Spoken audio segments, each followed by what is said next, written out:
This is a $2 million farmhouse, and this is ours. Same windows, same shiplap, same wraparound porch energy, same, wait, is this a magazine feeling? Total cost? Under $300,000. That's not a typo. That's not a starting price gimmick. That's what we actually spent, receipts and all.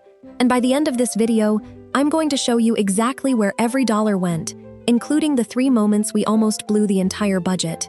Before we get into it, if you're into real numbers, real mistakes, and real houses, not stock photos, hit subscribe now, because we document every project dollar for dollar, and you don't want to miss what we're building next. Okay, let's get into the money, cold open context. Here's the thing nobody tells you about modern farmhouses. The farmhouse look and the farmhouse price tag are 2 completely different things. In 2026, if you hired a custom builder to build this exact style from scratch, you'd be looking at anywhere from $250 to $450 per square foot, depending on where you live. That's not me guessing. That's the going rate right now in markets from Texas to the coasts for a true custom farmhouse build. On a 2,500 square foot home, that's $650,000 to over $1 million before you even touch the land. So when people see a farmhouse like this, they assume land, custom builder, 6-figure kitchen, done. $1.5 to $2 million all in. We're going to show you how we got 90% of that look for 15% of that price. And I'm not talking about just paint it white and call it a day. I mean real structural choices, real material swaps, and a few genuinely unconventional decisions that saved us tens of thousands of dollars that I'll bet you've never seen anyone else do. Stick around, because the biggest single money-saving decision we made is at number 4, and it's the one everyone asks about in the comments. The bones. Why we didn't build from scratch decision number 1, and honestly the one that made this whole budget possible. We didn't build new, we renovated. Here's why that math matters so much.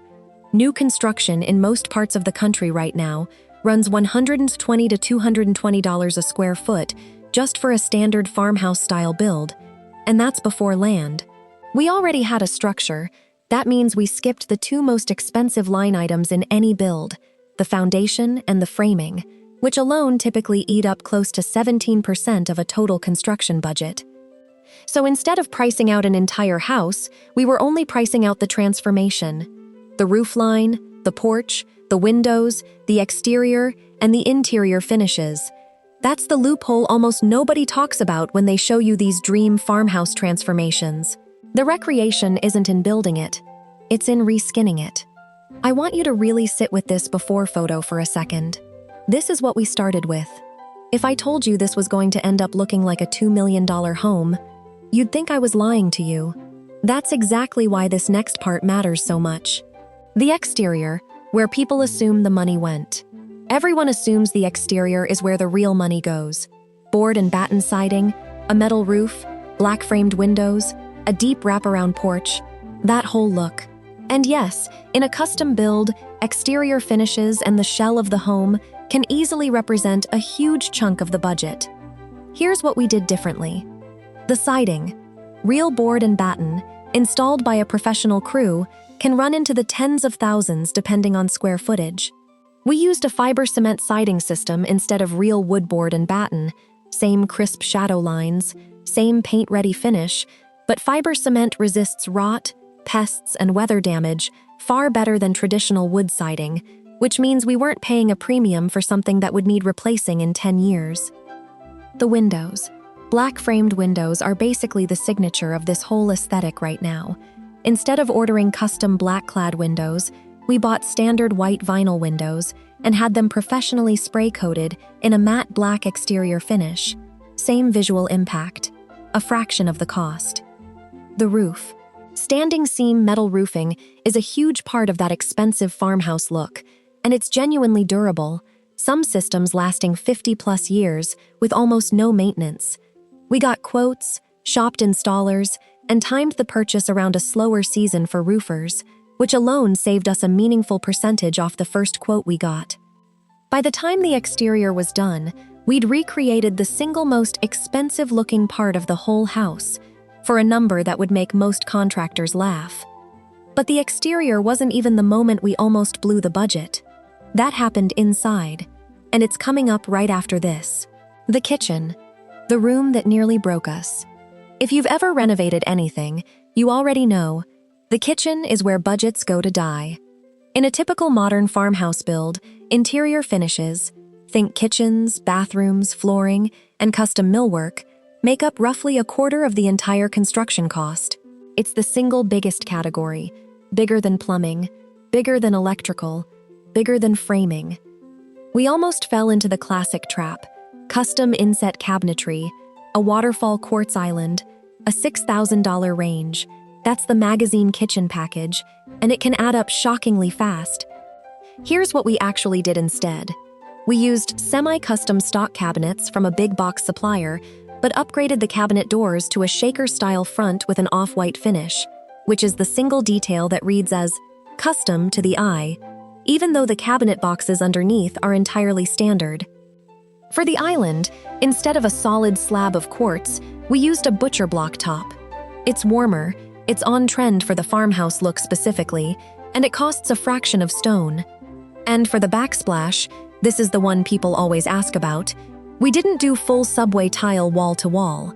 We did tile only behind the range as a statement zone and painted the rest in a durable, wipeable paint finish.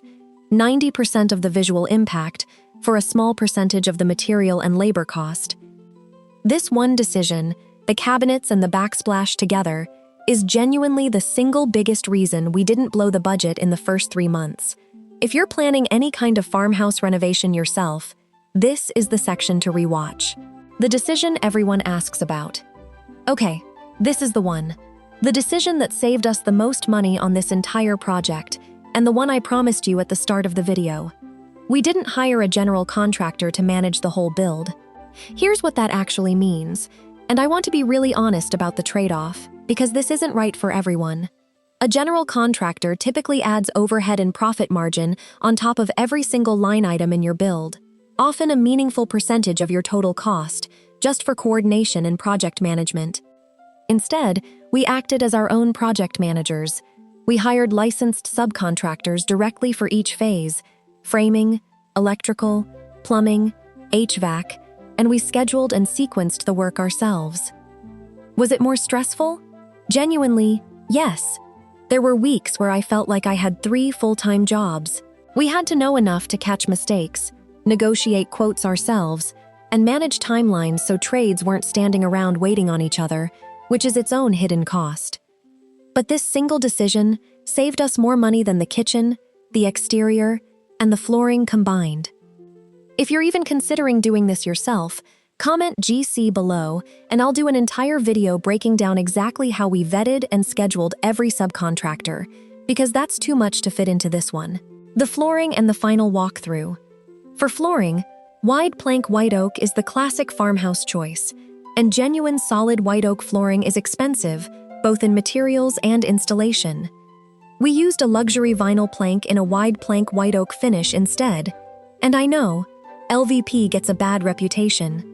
But the 2026 versions of these products have gotten dramatically better in texture and finish quality, to the point that most people walking through this house cannot tell the difference without touching it. It's also waterproof, which matters a lot more to us long-term than it did on day 1 of this project. So let's do the actual math, all the way through. Structure and shell, since we already owned it, $0 in new framing and foundation costs. Exterior, siding, windows, and roof, real dollars, but a fraction of custom-build pricing. Kitchen, semi-custom cabinets, butcher block, and accent tile, our single biggest planned expense, still dramatically under a custom-build kitchen. Flooring, LVP wide plank, a small percentage of solid hardwood cost. Labor, self-managed subcontractors, the biggest savings of the entire project. Total, under $300,000. Compare that to what a true custom-built version of this exact home would run in most markets today, north of $1 million for construction alone, before land, and you start to see how recreating a $2 million look isn't actually about spending less on everything. It's about being ruthless with 3 or 4 specific decisions and letting everything else follow that lead. If you made it this far, thank you, genuinely. This is the video I wish existed before we started this project, because everything else online is either, here's our dream home, with no numbers, or a spreadsheet with no soul. If you want the full itemized budget breakdown, every receipt, every quote we got and rejected, comment budget below and I'll pin the link. And if this helped you see your own renovation differently, subscribe, because next week we're breaking down the exact 3 subcontractor mistakes that almost cost us an extra $15,000 and how we caught them in time. See you in the next one.